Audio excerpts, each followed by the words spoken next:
महाभारत में रावण किसका अवतार था? क्या आपने कभी सोचा है कि त्रेता में राम के हाथों मारे गए रावण का क्या हुआ? क्या वो युगों के बाद महाभारत में फिर से लौटा? अगर हाँ, तो आखिर किसके रूप में? कहानी शुरू होती है त्रेता युग से, जब भगवान राम ने रावण का युद्ध किया और लंकापति रावण का वध कर दिया।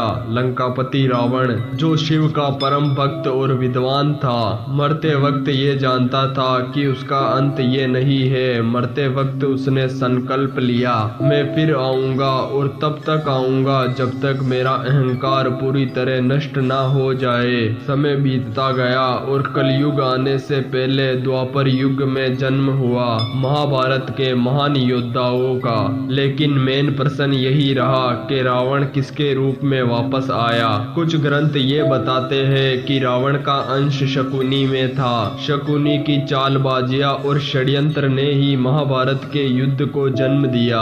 रावण की तरह वो भी बुद्धिमान और राजनीति में माहिर और समस्त कुरुवंश के विनाश का कारण बना। परंतु कुछ मंत्र ये बताते हैं कि रावण का असली रूप दुर्योधन था, क्योंकि दुर्योधन की तरह रावण भी अहंकार, मत और शक्ति का प्रयोग था। दोनों ने ही धर्म के विरुद्ध जाके अपने विनाश को आमंत्रण दिया। यानी एक और शकुनी ने षड्यंत्र की आग जलाई और दूसरी ओर दुर्योधन ने उस आग को महायुद्ध बना दिया।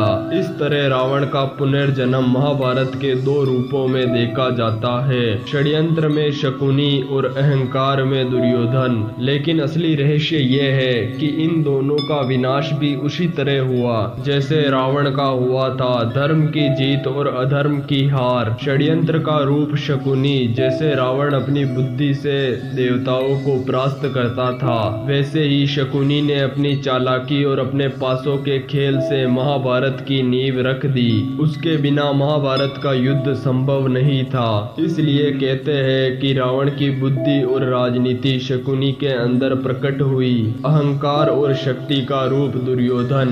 रावण की सबसे बड़ी कमजोरी उसका अहंकार था। वह अपने साम्राज्य और शक्ति के नशे में अंधा हो गया था। द्वापर युग में यही अहंकार दुर्योधन के रूप में आया, जिसने धर्म की आवाज को दबाया और विनाश का मार्ग चुना। जैसे त्रेता युग में राम का हाथों रावण का वध हुआ, वैसे ही द्वापर युग में रावण के अहंकार और षड्यंत्र का अंत हुआ। श्री कृष्ण की युद्ध नीति और पांडवों के धर्म युद्ध से, यानी रावण चाहे शकुनी के रूप में आए या दुर्योधन के रूप में, उसका अंत फिर से उसी सत्य से हुआ। धर्म की सदा विजय होती है और अधर्म चाहे कितना भी शक्तिशाली क्यों ना हो, अंत में जाकर वो हारता ही है। रावण के पुनर्जन्म की ये कथा हमें सिखाती है कि अहंकार, षड्यंत्र कभी स्थायी नहीं होते। राम ने रावण को हराया, कृष्ण ने शकुनी और दुर्योधन को पराजित किया और इतिहास हमें बार बार यही संदेश देता है, सत्य को मिटाया जा सकता है लेकिन उसे हराया नहीं जाता।